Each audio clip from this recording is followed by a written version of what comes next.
बिस्मिल्लाहिर्रहमानिर्रहीम।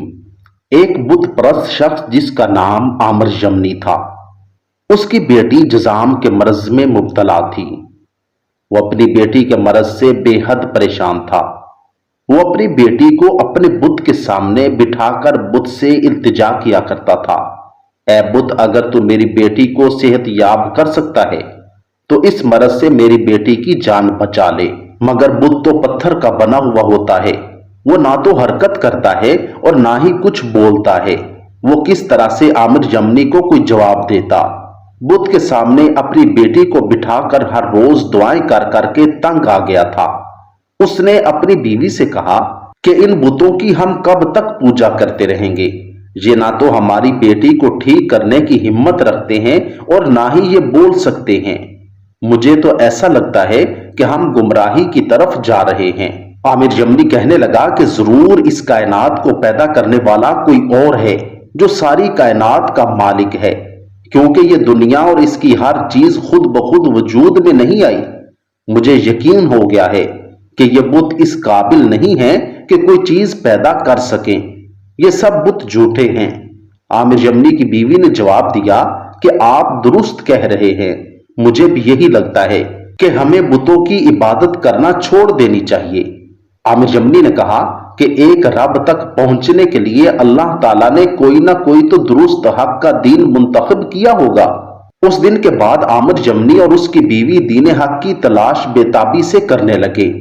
एक दिन आमिर जमनी और उसकी बीवी अपने मकान की छत के एक कोने पर बैठे बातें कर रहे थे कि उन्होंने आसमान की तरफ देखा। उनको आसमान पर नूर सा दिखाई दिया। उन्होंने उस नूर की तरफ देखा तो नूर देखते ही देखते सारे आसमान पर फैलता हुआ नजर आ रहा था। उन्होंने देखा कि हर तरफ एक नूर की लहर छा गई थी। अल्लाह ताला ने आमिर जमनी और उसकी बीवी को सीधा रास्ता दिखा दिया था। उन्होंने देखा कि फरिश्ते ने एक घर को अपने घेरे में लिया हुआ है। दुनिया की हर चीज अल्लाह ताला को सजदा करती हुई नजर आ रही थी। अचानक गैब से आवाज आई कि अल्लाह ताला के आखिरी और सच्चे नबी हजरत मोहम्मद मुस्तफ़ा सल्लल्लाहु अलैहि वसल्लम दुनिया में तशरीफ ले आए हैं। आमिर की बीवी ने कहा कि देखो आमिर, बुत जमीन पर किस तरह से बेबस पड़ा हुआ है। उनकी बात सुनकर बेजान बुत ने कहा, खबरदार हो जाओ, अल्लाह के आखिरी नबी सल्लल्लाहु अलैहि वसल्लम दुनिया में तशरीफ ला चुके हैं, जिनके इशारे पर चांद दो टुकड़ों में बट जाएगा, जिनके इशारे पर दुनिया की हर चीज बोल पड़ेगी। आमिर ने कहा, ए मेरी प्यारी बीवी, आप भी बुत के मुंह से यही अल्फाज सुन रही हो जो मैं सुन रहा हूं। आमिर की बीवी ने कहा, जी हां बिल्कुल, मैं भी सब कुछ वही सुन रही हूं जो आप सुन रहे हैं। उसके बाद दोनों ने बुत से पूछा कि उस नबी का नाम क्या है। गायब से आवाज सुनाई दी कि यह बहुत बेजान है, यह मजीद बातें नहीं करेगा। फिर मियां और बीवी को गायब से आवाज आई कि उनका नाम मोहम्मद सल्लल्लाहु अलैहि वसल्लम है। ये नबी हजरत इस्माइल अलैहिस्सलातु वस्सलाम की नस्ल में से हैं। जब ये जमीन पर चलेंगे तो आसमान के बादल इन पर साया करते हुए इनके ऊपर ऊपर चलेंगे। आमिर जमनी और उसकी बीवी ये मंजर देख और सुन ही रहे थे कि उन्होंने देखा कि उनकी माजूर बेटी जो कमरे के अंदर लेटी हुई थी, वो अपने कदमों पर चलकर अपने माँ बाप के पास आ बैठी।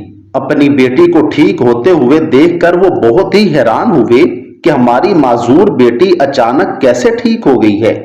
बेटी ने अपने वालिदैन से कहा कि मैं सो रही थी कि मैंने देखा कि एक नूरानी चेहरे वाले बुजुर्ग मेरे पास तशरीफ लाए हैं। मैंने उस बुजुर्ग से पूछा कि आप कौन हैं। मुझे आवाज सुनाई दी, ये अदनान के बेटे का नूर है।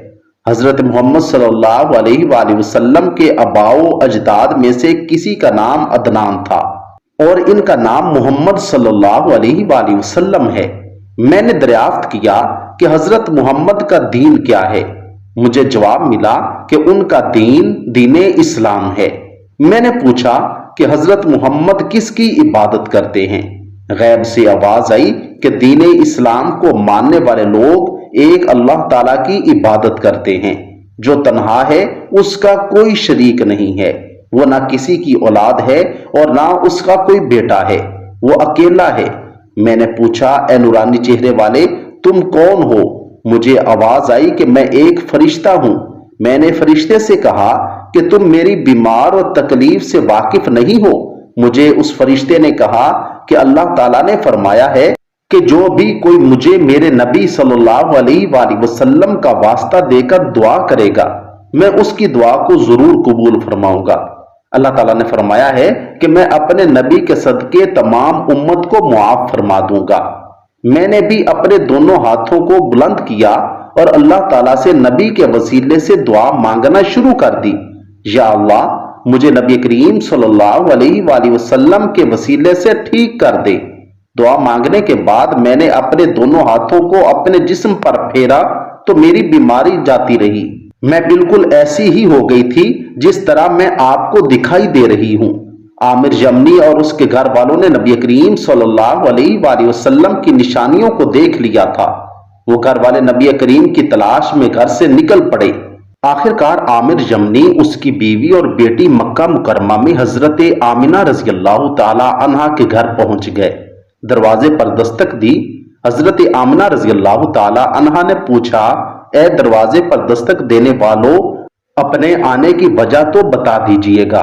عامر یمنی کی بیوی نے دروازے پر کھڑے ہوتے ہوئے عرض کیا، اے بی بی، آپ اپنے آنے والے لاڈلے پیارے بیٹے کے چہرے مبارک کی ایک جھلک تو دکھا دیجئے گا۔ اندر سے بی بی آمنہ نے فرمایا کہ مجھے ڈر لگتا ہے کہ یہودی میرے لاڈلے کو کوئی نقصان نہ پہنچائیں۔ عامر اور اس کے گھر والوں نے یک زبان ہو کر جواب دیا کہ ہم اپنا مذہب اور باپ دادا کا وطن چھوڑ کر پیارے آقا کا دیدار کرنے کے لیے آئے ہیں۔ ہم کو تو یہ بتایا گیا تھا کہ آقا دو جہاں صلی اللہ علیہ وآلہ وسلم کے در سے کوئی ہاتھ خالی نہیں جائے گا۔ ان کی باتیں سن کر حضرت آمنہ رضی اللہ تعالی عنہا ان سب کو حضور کے کمرے میں لے کر آ گئی، جہاں آپ صلی اللہ علیہ وآلہ وسلم لیٹے ہوئے تھے۔ جب عامر یمنی اور اس کی بیوی بیٹی کمرے میں داخل ہوئی تو کمرہ نور سے روشن تھا۔ ان کی زبان پر اللہ تعالیٰ کا ذکر شروع ہو گیا۔ جب آپ کے چہرے مبارک سے پردہ ہٹایا گیا تو عامر یمنی اور اس کے گھر والوں نے زور زور سے رونا شروع کر دیا تھا۔ انہوں نے ننھے محمد صلی اللہ علیہ وآلہ وسلم کے ہاتھوں کو بوسے دیے۔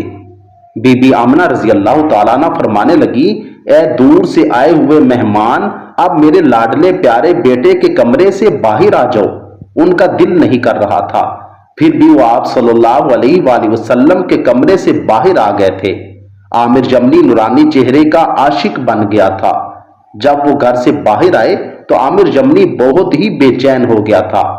عامر یمنی نے رو رو کر پکارا کہ مجھے آقا دو جہاں کا پھر سے دیدار کروایا جائے۔